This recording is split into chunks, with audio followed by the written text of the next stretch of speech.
Okay, so this is November 29th, 2002, right? Right.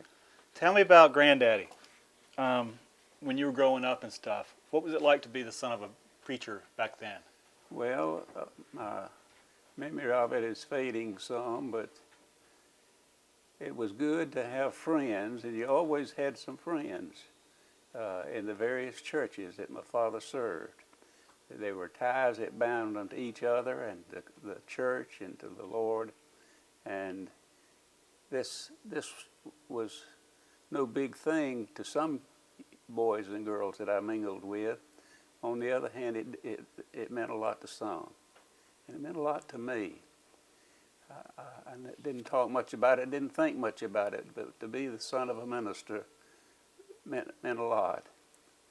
And we moved around, making new friends, leaving some old ones behind.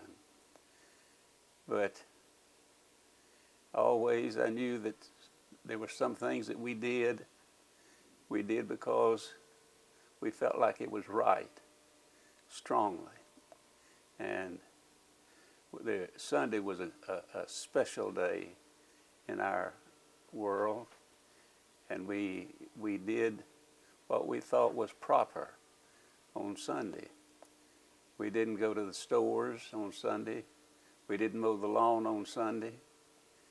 There were certain things that we didn't do that the years that have rolled along have changed some of the standards by which church people live. The matter of eating out on Sunday seems to be a special now. Back in my childhood, it was a matter of going home with some friends and eating food they had cooked. So we watched the world change, and we changed too, because we like to go out and eat on Sunday. But being a minister's son was always something special. That sometimes it was a hindrance. How so? Well, sometimes I wasn't included on some of the activities because I'd never gotten that close to the people involved in them. But I was in many different schools, and early on, I started to school when I was 5, just barely 5, and that was at Glen Alpin. And I didn't want, after I went because a friend of mine was going, another 5-year-old boy. But he dropped out. He hid in the chicken house till the school had started every day, and then he'd go home.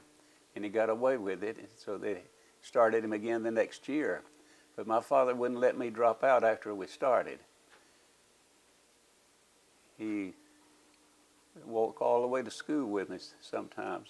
We were in walking distance. He'd walk all the way to school to be sure I went. Were there a lot of children in your school? There were a good many children in the school, and it was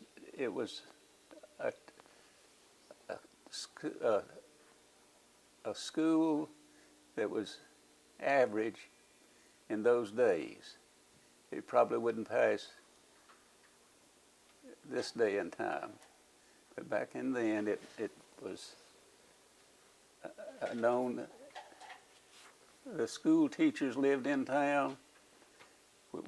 We knew them. We knew the school teachers. The principal we knew he was a friend of my father's, and on of that sort of thing. But I was there 1 year. Then we moved to Cool Springs, and that was a rural school. And I went there 1 year, and moved on to Troutman and stayed there maybe 3 years. I don't know how long. But we were there when the 29 Depression came, when the banks closed and your checks weren't worth anything because the money was not there to back them up. You were in Troutman? While I was in Troutman. As a student in school, they had a program for us that we would save a little money each week in our own personal bank account and learn something about living. And we did that, and on Monday, I'd bring my nickel to school and put it in the bank. The teacher would help us all make our banking slips, deposit slips, and I had a small amount of money, like $13 or something in the bank when the banks closed, but I never got any of it back. It was just an experience that I'll remember. And how old were you then? I was in the third grade, third and fourth and fifth grades. Those 3 years, and maybe one more year, I'm not sure right now. But the church in Troutman, it was a new church built while my father was there and not finished completely for years because of the banks closing, a deep depression, people out of work, not able to buy things that they really needed. But that church is the church they're using now. They've used it all these 60 years, I guess you'd say, maybe longer. What did people do in Troutman to make a living? People in Troutman had several different factories. They had a chair factory in Troutman. They made furniture, and they had made some brooms. Brooms was one of the things they made. And it was a smaller endeavor than the furniture. But they also farmed. They lived in town. The farm was out. They went out to work every day to the farm. It was nearby.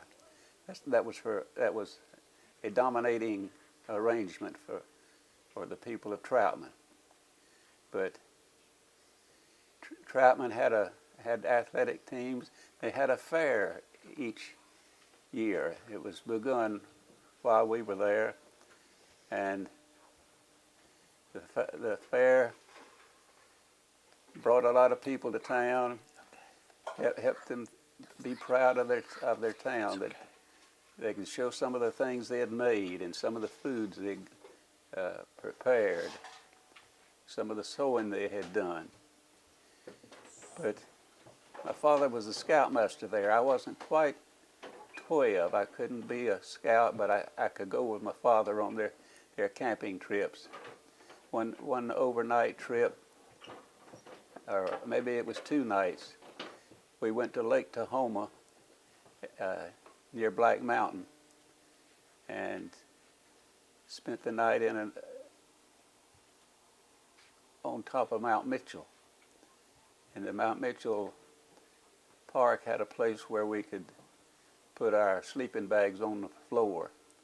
And the bus came back and picked us up. I guess it was just a truck rather than a bus. Picked us up and took us back to Troutman. And from there we went to Thomasville. In Thomasville, my father had I believe he had 6 different churches. So it was an ample time to meet more people. In all those churches, there were a lot of important people in the county. School teachers and law enforcement officers and judges, things of this sort, political people. But I was still in high school then, and I got sick, stayed sick for several months, and later got better and went back to school. Went back to school up through the 11th grade.